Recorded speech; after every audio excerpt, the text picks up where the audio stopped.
Hello to everyone who's on the call on Facebook. I'm sure because it's being live streamed, some of you will pop in and out more than usual. I hope that in spite of the coronavirus related limitations, everyone's having a nice freshers week. If you're a fresher or simply new to Exeter, we're Model Westminster. We're glad to have you here. We'll be putting on plenty of interesting events over the course of this year. So if you enjoy this event, or even if you don't and you simply are interested in politics, get involved, sign up. Our membership's just £5 for the whole year. And that buys you a lot more than Zoom calls like this. It should be a good way to make new friends, have some great experiences. And we're a really active society and we are looking to welcome lots of new members this year. So today we'll be talking to a very special guest on a very salient and important topic that affects all of us, I assume, all of our students on the call. We have David Willetts here with us to talk about tuition fees and university funding. How are you, David? Hi, I'm well, thank you. Thanks very much for inviting me along. We're very happy to have you here. Very grateful that you've made time today, because I know you're very busy and you might have to end up voting in a House of Lords bill during this call. Yeah, voting online. So at Model Westminster, we're all about engaging students with politics. So for those of you who don't know who David is, I'll just give a little bit of background and about why he's here with us today. So David's career started after he graduated from Oxford, where he studied PPE, as he was just telling us. And then I think I'm right in saying you worked in the Treasury? That's right, yep, Treasury official. Until you became an MP for Havant, a Conservative MP in Havant, at age just 36, I think. Yep, 1992. Right. Yep. And you were an MP all the way until 2015, the year before Western politics took a slight turn. I think you probably got out at the right time there. And during those 23 odd years serving Havant, David took on several cabinet and shadow cabinet roles. Importantly for today's event, he became the Minister of State for Universities and Science in 2010, a role which he took on for 4 years until 2014. During that time, the coalition passed legislation that's responded to the Brown Review, a review into university funding and the quality of university education. While we will consider the Brown Review and the legislation in detail later, the headline is that it raised the cap on tuition fees up to around £9,000, while altering the processes by which those fees were repaid. 10 years on, and our universities are facing a fresh need to reform and adapt, hence why we are talking about that today with David here. So aside from political service, David is the president of the think tank Resolution Foundation, and he has a large opus of published works. His 2 latest books, The Pinch, How the Baby Boomers Took Their Children's Future and Why They Should Give It Back, and A University Education, are both particularly relevant to us as students and as a generation. If you find what David has to say today particularly interesting, there will be hard copies of both books, and I think virtual copies as well that you can read and perhaps sample for your essays or research papers to come. And we'll also be giving away a copy of each book to the winners of tonight's quiz. I think that's at 6:30, but don't quote me on that. But come along to that tonight. Okay, so hopefully that's the longest I'll speak for the rest of this. I know everyone is here to listen to David. So David, I'll let you introduce yourself just in case, or I assume you can do a better job than I just did. No, I think that's fine, George. That was a fairly fair introduction. Yeah, let's jump straight in.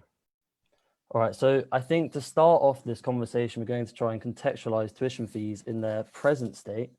So we'll work our way back to the beginning and give everyone watching and listening, try and give everyone who's watching and listening a cohesive and clear picture of the why and the how we are where we are today.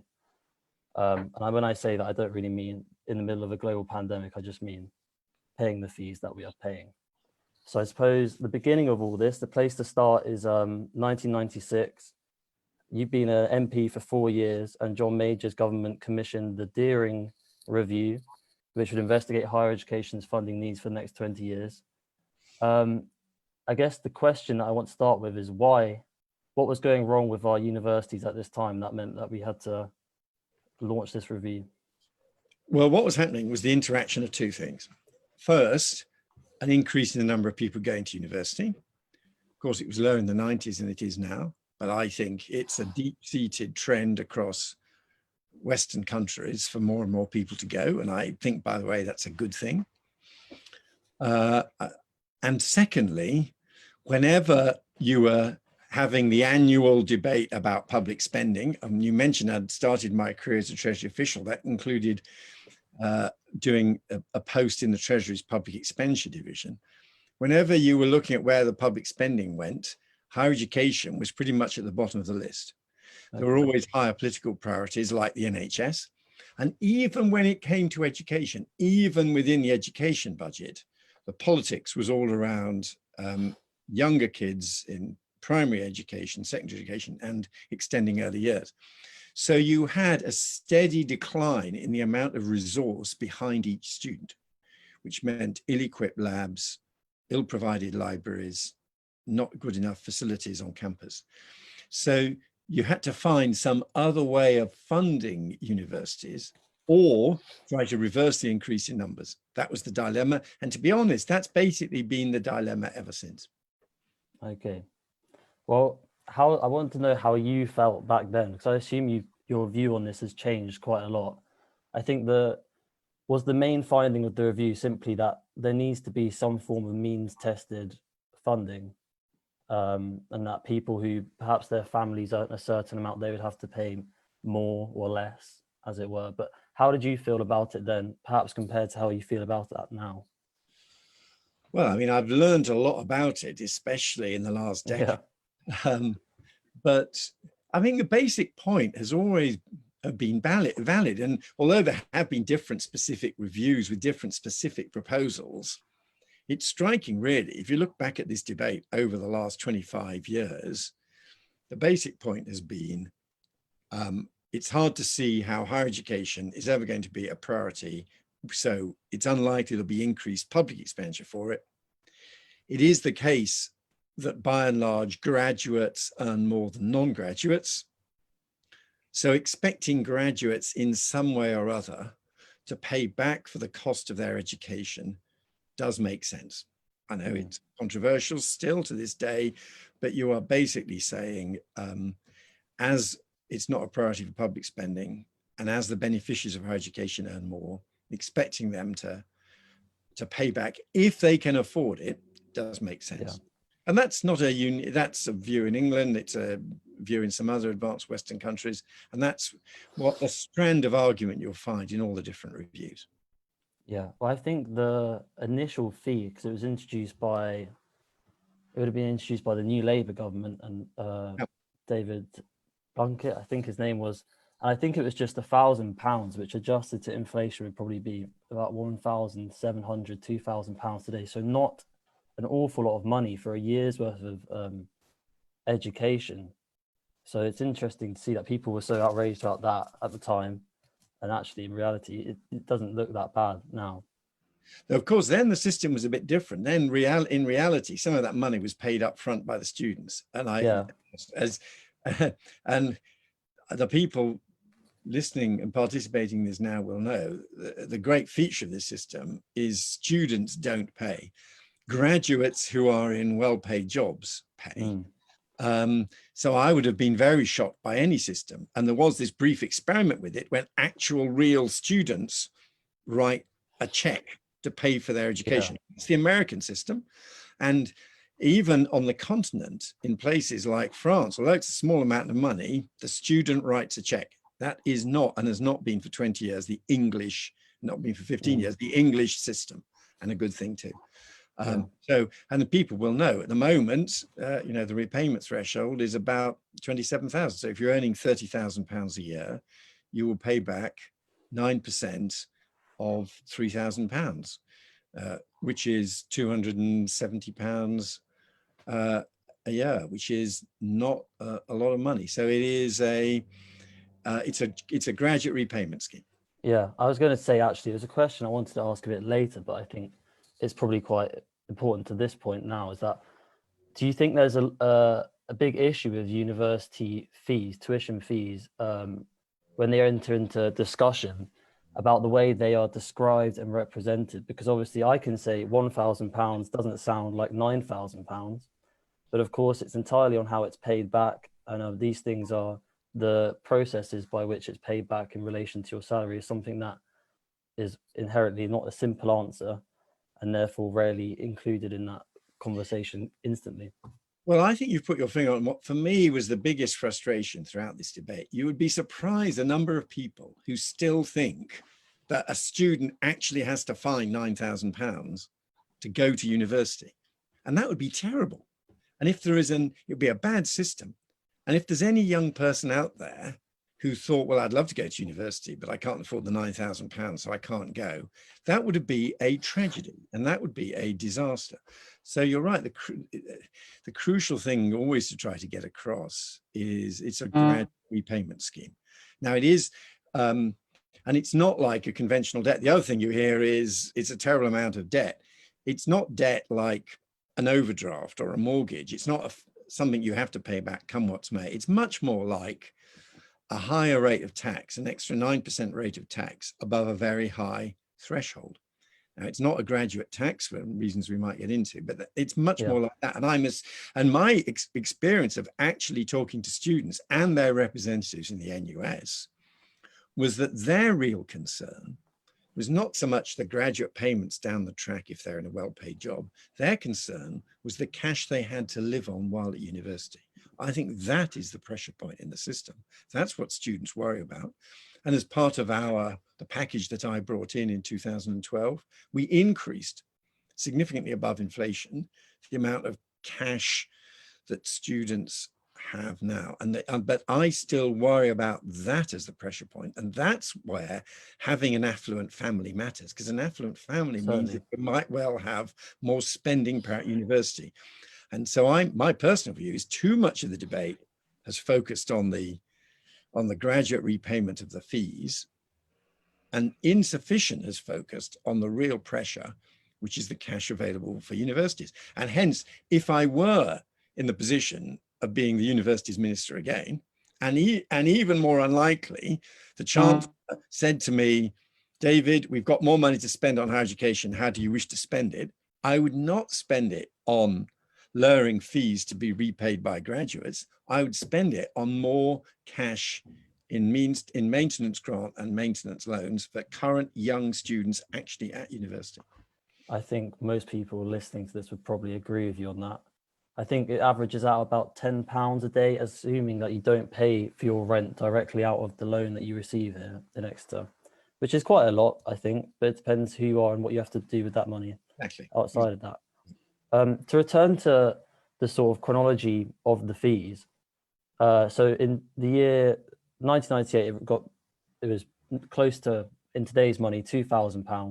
And then I believe over the next 10 years, each devolved parliament sort of did its own thing, and gradually fees were perhaps close to £6,000 by the time you came to government in 2010. Is that true?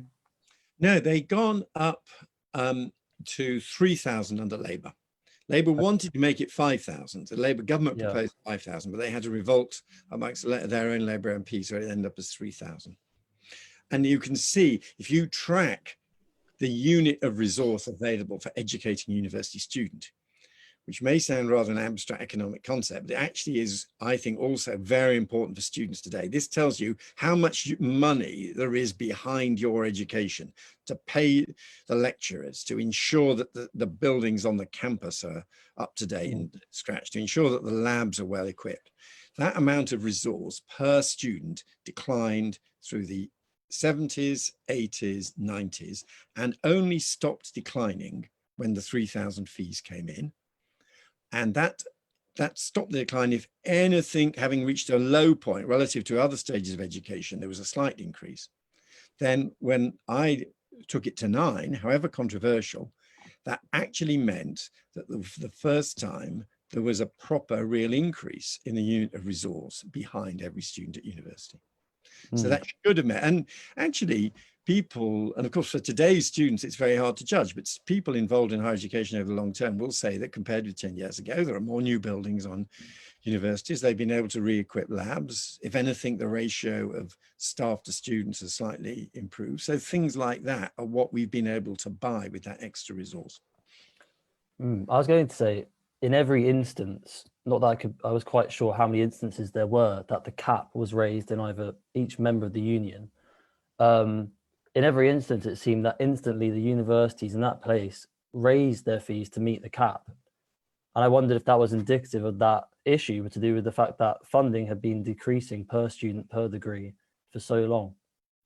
Well, look, this was one of my worst mistakes. I did say early on, after coming in as Minister for Universities and Science in 2010, I did say that there would be competition, and so that 9,000 was the maximum.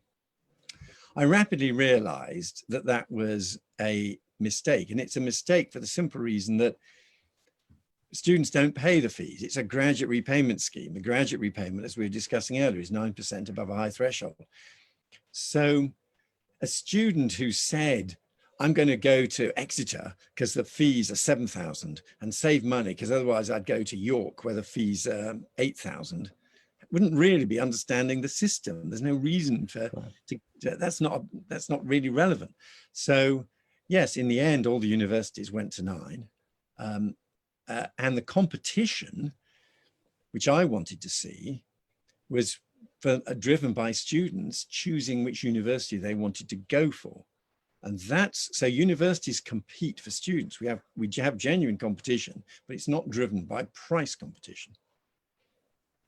So your mistake would be having a cap, full stop. No, so my mistake was to ever imagine, as I said on a few occasions in 2010, that there would be sort of price competition. As soon as we had, at the same time, fixed the graduate repayment arrangement, and once it had been absolutely clear that people weren't paying up front, you were very unlikely to get price competition. But as I said, I did want competition in other ways. And another feature of the old system was that when universities were all financed out of public spending, one of the ways in which government controlled the public spending was by controlling the number of students. And every university, including Exeter, I should have looked it up, but in the old days, Exeter would have been told, you are allowed to recruit 7,102 students. And if you recruit 7,103, we will fine you. That was the system when I arrived in office in 2010. And I didn't want government deciding how many people should go to Exeter University. It seemed to me ludicrous. I don't believe in central planning by government. I'm a believer in an open, free system. And once the Treasury were no longer paying up front out of public expenditure for students, it was much easier to persuade them, stop trying to control student numbers. So if Exeter wishes to grow and can invest in the money and the extra seminar rooms and lecture theatres and accommodation, it should be free to do so. And that has meant that another feature of these reforms is more students get their first choice of university. There's more students who are able to go. And in the old days, there would have been many more students who would have put Exeter down as their first choice and didn't get a place. And that is another gain of the system we've now got. Do you worry perhaps that universities could grow too much? Is that, but one thing we notice here in Exeter is you walk through town and there's endless amounts of new accommodation being built, and you think, how can they simply have this many more students coming? There's already 16,000 here. Yeah, well, look, I mean, that's a question in two stages. There's the individual question about the individual university in its environment. Yeah. How big can universities get? What if universities dominate a city?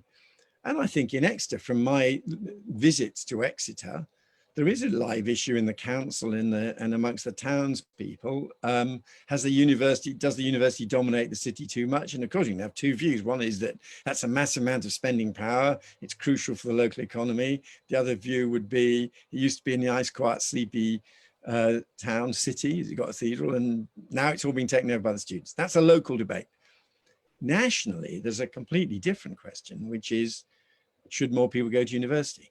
And at every stage in the growth of universities, going right back to the Robbins report in 1963, when about 5% of people went, and we now on about 50% of young people, at every stage of the growth from 5 to 50, there have been people saying, oh, that's too many. It can't possibly go any higher. There's too many people going now. Let's reverse it. Let's cut it back.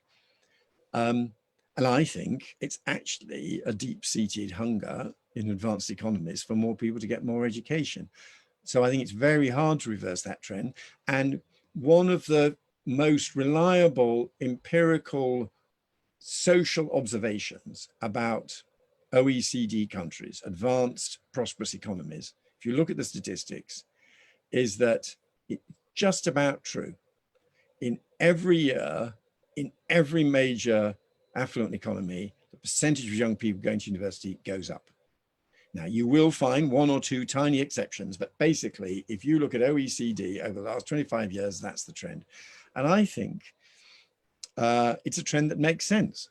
Now, there should be other options as well, but I don't see any sign of this trend stopping. And in some countries, England is not some unique experiment with university expansion. In Korea, it's 70% going. So yeah, I think that's the trend. And by and large, I think a good thing too, good for the young people who go and good for the economy. To return that to the fees, I was thinking that perhaps one might argue that the more normalized university attendance becomes, perhaps there's an argument to be made that there are other things that are so normal in our life, such as secondary school or forms of government welfare, that we pay for via taxes as opposed to direct fees. I was wondering what you'd say to someone who would say that. That's a very interesting observation. And look, at the moment, as I said, we're on 50%. And it's still the case, again, despite some of what you read in the media, that basically, it's not true for every individual every year, but by and large, for most graduates earn more than most non-graduates. So while that is the pattern, the current system has a powerful logic. If you invited me to speculate about a system where 95% of people went to university, then you may say, hang on, should become part of the function of the state to fund it all. But then you would then be looking at a big increase in public expenditure, and we're certainly not at that point yet. I feel like that question brings us to where I think that this conversation ought to go, which is to a more conceptual place, viewing the fees from a more conceptual, perhaps moralistic view. Sam, do you have any questions to ask on this area? Yeah, just on that last bit, when you introduced the £9,000, there were demonstrations, Conservative Party HQ, and some critics, 150 arrests, strong views. At any point did you question or consider or make the view that perhaps you got it wrong? Well, we all make mistakes about aspects of things, but I thought basically, and I continue to believe, and I certainly believed at the time, that what I was proposing was in the best interests of students. And that was always my test. And if we hadn't done it, remember, this was the age of austerity. The coalition came into office 10 years ago with public borrowing running at more than 10% of our entire national economy. It was a very risky situation that the Treasury were determined to bring down public spending. So if I tried to think of what would have happened if we hadn't done what I did, you'd have had universities with big reductions in public spending and no alternative source of income. So a big reduction in the resource behind each student, a much lower quality 3 years of higher education. And you would have had, certainly you'd have had number controls staying, and they might well have been intensified. So you'd have had fewer students and a lower quality, less well-funded education.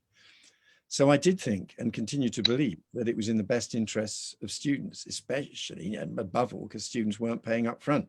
Graduates were paying if their income went above quite a high threshold. Just one more brief, before you briefly mentioned about a graduate tax system. I think Ed Balls, when he was running for the Labour leadership, brought up the idea. I was wondering if you thought that in the future is that something that we could likely to see? Well, I think there are lots of, my question would be, imagine you had a graduate tax. how would it differ from what you now have? So at the moment, you've basically got a 29% rate of tax for graduates above a high threshold until they've paid back the cost of their education. That's the model. So would you like to have a lower threshold? Would you bring many more people into paying back, so less affluent graduates should start paying back? Would you say that you kept on paying way beyond the amount of the actual cost of your higher education? And I think the danger with that is, if you said graduates will pay a higher tax indefinitely, is especially now we know the courses that tend to lead to high earnings, you would be saying to people doing subjects like economics, which tends to be associated with high earnings afterwards, study at an English university, and throughout your life, you will be paying a higher rate of tax, and people will be able to calculate it. For an average person, for an average economics graduate, that will mean your education costs 40,000 and you'll pay an extra 100,000 of tax. There would come a point when you created a student, a real problem that would suddenly people would think, bloody hell, actually going to study in the US really is worth it, because the high penal rate of tax I'm going to pay, my lifetime graduate tax could be so high. So I do think there are good arguments for capping the amount that you pay at something like the cost of your education, which is really what you get for fees and loan system. And so if you think of this as a graduate tax starting at quite a high threshold, but with total payments fixed at something approximating the actual cost of your education, you've got the current system.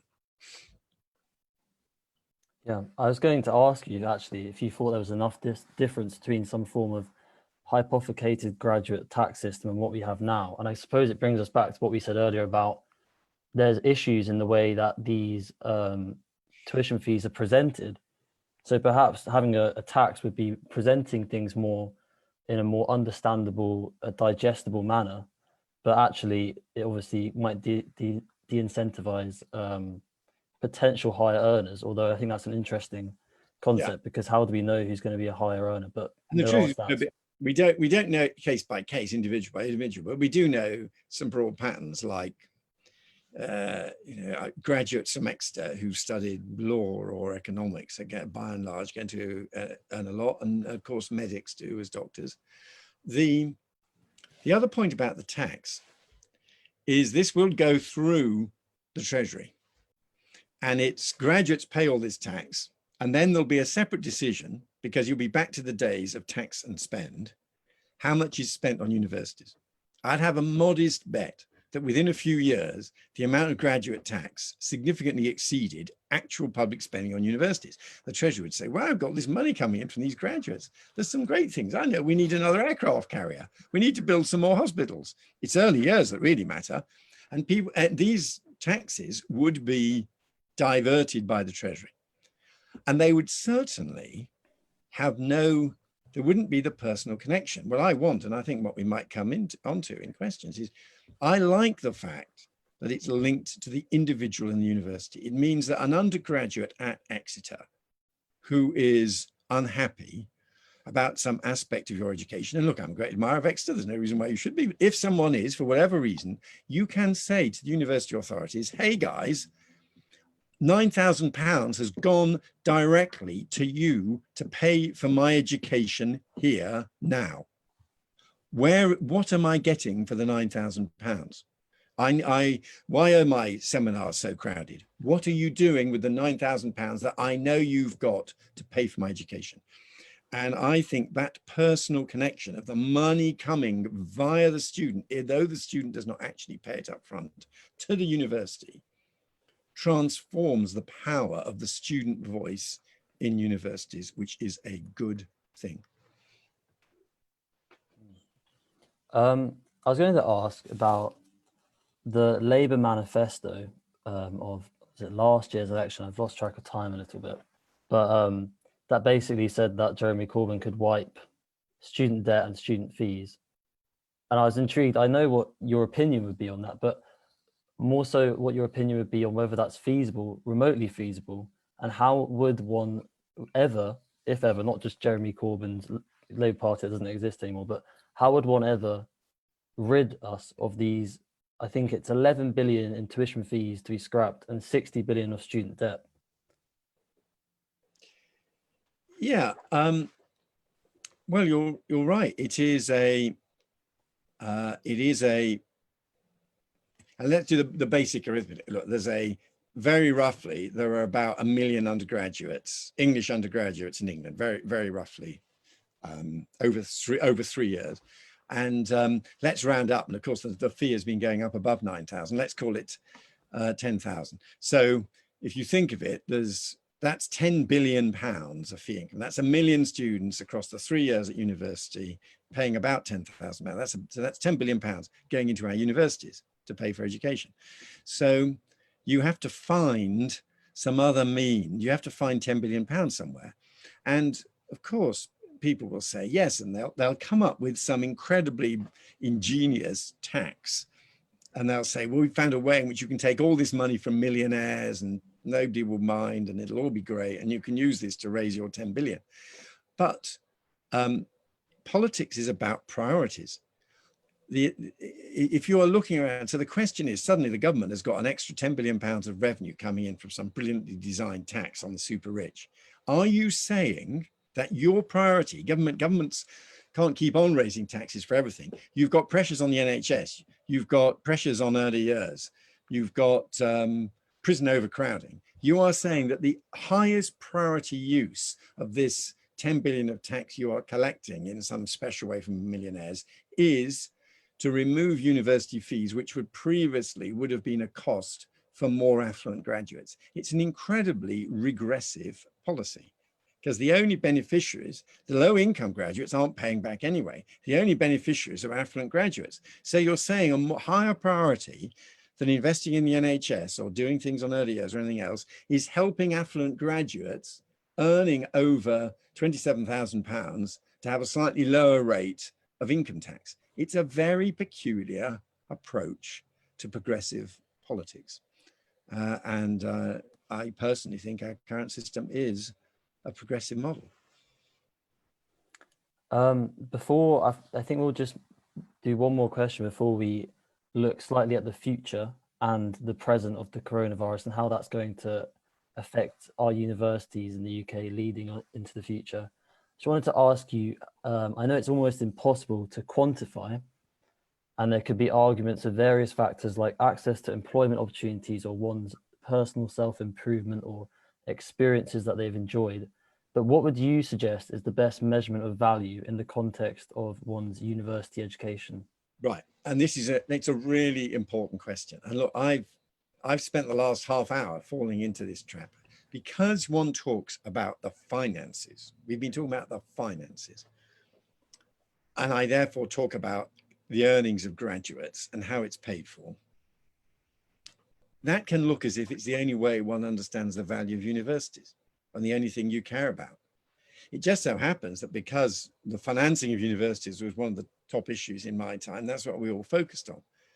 But I tried never to forget that universities have got many more roles and have far more value than that. And I sometimes felt like someone who really wanted to be an architect, but all I ever got to talk about was the plumbing. And the value of university, there is also a very substantial non-economic value, and you can measure it in different ways. And indeed, in my book, we haven't given it a plug for the last half hour. In my book, I've got a whole chapter on this, saying, yeah, okay, graduates earn more, but that is not the only way in which the university has a value. And modern social science can even assess some of these other things. We know there are, graduates are more likely to volunteer. We know they're more likely to vote. We know that graduates tend to enjoy better health. And these aren't purely selection effects. It looks as if the experience of 3 years at university changes you in various ways that are beneficial, both in non-economic ways for you and to wider society. And so, yes, absolutely, higher education has all those other, has value in many other forms as well. And you asked me about mistakes. I hope I never got into the mindset of thinking the only thing that matters about university education is graduate earnings. I hope for the young people watching this discussion now the value of being a student at Exeter ranges is far greater than what you might be earning when you're 40. Well, yeah, I mean, I asked that tentatively because I think we all enjoy learning so much, or so many of us do, especially people who will be involved in an event like this today, that we'd almost pay anything. You know, it becomes quite invaluable. You just ignore the fees because of what you get from it, which is a great opportunity to spend 3 to 4 years of your life indulging yourself in great works. Looking forward now and to today, the present day in the global pandemic that we're in, what do you think will be the long-term effects on our universities? And do you think we'll be able to subsidize fees? Do you think universities can afford to? Well, this is where you guys must tell me. I mean, first of all, it's great that, as I understand it, a lot of students are physically returning to Exeter or starting their university education, because clearly mixing and mingling in a university on a campus is an important part of the experience, provided you can do it in a way that is safe and socially distanced. I would say there's going to be more online education. Some of it is very good long-term innovation, and the virus has driven innovation in pedagogy more rapidly in the last year than we've had in the past 20 years, and a good thing too. It leads to innovation in lectures and how material is presented.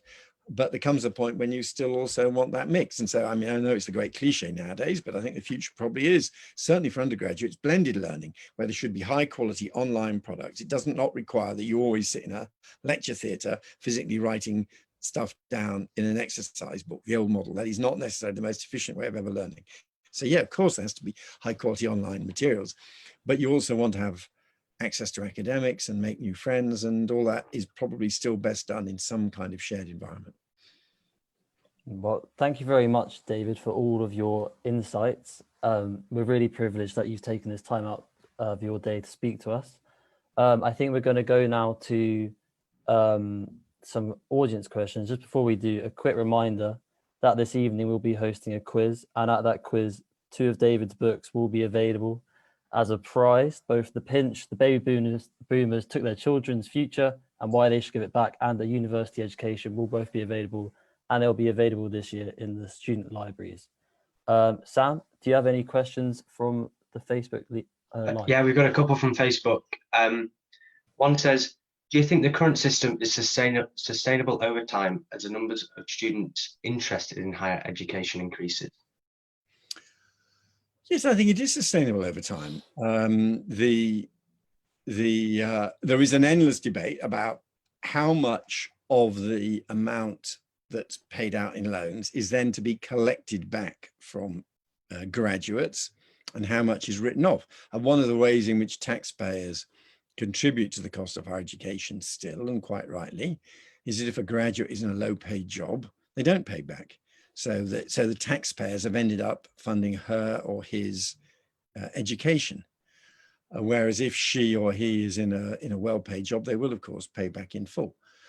I'm personally, actually, I think, if anything, the repayment threshold is too high. I think we've reached a position where half of it now is taxpayers meeting the costs through the repayments not being collected. So I personally think, if anything, we could lower the threshold a bit. But it's a legitimate matter of political dispute, and it's all manageable within the system. I mean, the system is just a structure. You can calibrate it as you like. You could set a higher threshold or a lower threshold. It can be adjusted in that way. It's not permanently fixed. And we always said, and we retain the right to change the terms on which graduates repay. Okay, we've got one couple more. Should all courses have the same fees, or should some vocational courses, such as paramedic science and nursing, have lower or no fees at all? Well, the trouble is that if you start saying there's some kind of good courses we approve of, Those are actually quite fine economic and moral judgments. And anyway, it's not as if people have to pay up front. We're only talking about graduates repaying afterwards. So you're really saying, should a graduate nurse earning £30,000 a year be paying back more or less than a graduate lawyer earning £30,000 a year? And my view is that just as with the graduate tax, where so far as I know, people haven't suggested differential graduate tax rates, if you're earning £30,000 a year, expecting you to pay back 9% on your earnings above 27,000 is not unreasonable.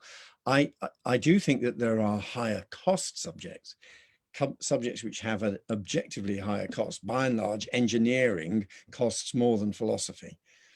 So I personally wouldn't try to get into deep economic and moral judgments about the value of individual courses. I would stick with the cost of courses and say that equipping engineering students with the kit, the physical equipment they need to be educated in engineering, is a higher cost for that course, and taxpayers should meet those higher costs, and then everybody ends up with the same fees. Okay, we've got another question come through. You mentioned that if you were in government now, you'd be putting emphasis on the issues surrounding maintenance loans rather than tuition fees. What specific changes would you make to the system? Well, I'll tell you something that I don't like about the current system. I don't like the fact that as the last element of means-tested maintenance grants went a few years back and were replaced by higher loans, it's now the case that a low-income student, it leaves university, the idea is, would leave university with rather higher total amount of debt because he or she will have taken out a rather bigger maintenance loan. So when they're in the same job working side by side, the person who's had the higher maintenance load, because they're from a low income background, will be paying back for a bit longer. I don't like that. I think that is wrong. So I think I think it's right to keep some element of maintenance grant so that you don't have less affluent graduates with more total debt. One more from Facebook. Mm-hmm. Does the amount paid back over time and the fees charged balance out each other? Not year on year. So let's stick with my very crude sort of simplified model of 1 million students and £10,000 fees. So £10 billion coming into universities every year for higher education. It's not the case that every year somewhere in a separate bit of the student loan system, graduates are paying back on their student loans £10 billion. No. If anything, the amount they're paying back, because the system has only been going for, well, my system came in 2012 and the loan system is only a few years earlier than that. So the amount that's being paid back by graduates is significantly less than that. So the outstanding stock of graduate debt to be repaid is rising. One more through. You've talked about how students shouldn't think that they can't afford university because they can't afford the annual tuition fees. On the other hand, do you think that due to the repayment system, there are more students attending university, mainly for the student experience rather than the actual education, and are seeing the tuition as essentially free? Yeah, I think many students do see university as, while they're there, essentially free. Correct. I believe in that. I wouldn't wish to have an actual student payment system, which I do think would act as a deterrent for some students. People who would otherwise go won't go. So I don't mind that.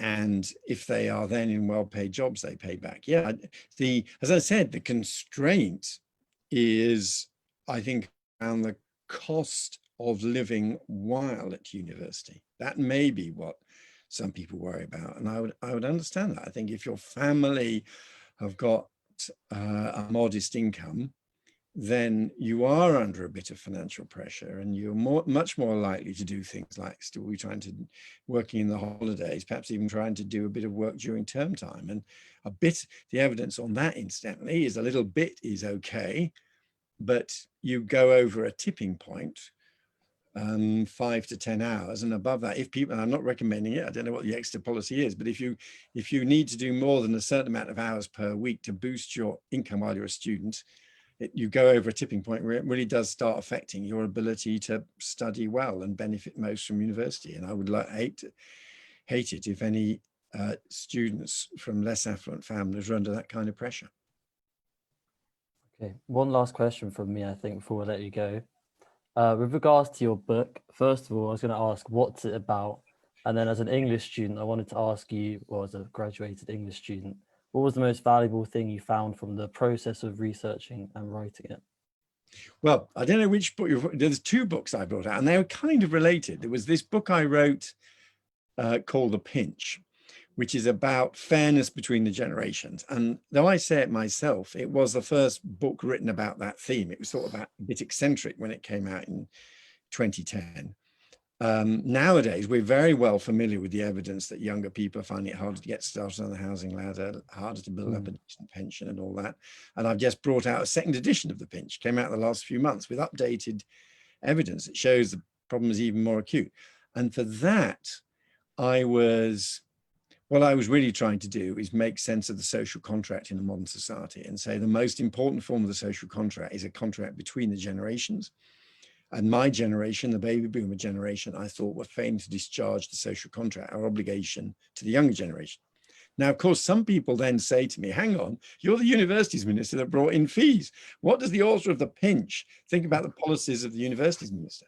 And that's why I said, actually, even at the height of the controversy and the protests and the riots, I always judged what we were doing by the test of what is in the best interests of students, what is in the best interest of young people. The alternatives were far worse. And actually, I do think that we have now got a system where universities are better funded than they would be under any conceivable alternative, which means that the quality of the experience you have at university is higher. And in addition, they are funded without any cap on numbers, but only by expecting graduates to repay. So I actually think that the changes work to the advantage of students. And my second book, A University Education, is both about what I learned about universities and about what I hope helps explain to other people what happens in universities, and probably what I reflected on most writing the book after my experiences as the Universities Minister was the history of higher education in England. It's a very peculiar history. Oxford and Cambridge spent 600 years suppressing the creation of other universities. The prestige of Oxford and Cambridge derives partly from shameless duopoly behavior. Other European countries, and so we had, Cambridge was the second and founded in 1209. So by 1209, England had got 2 universities. We had no further universities until University College London and King's College London, creating University of London in the 1820s.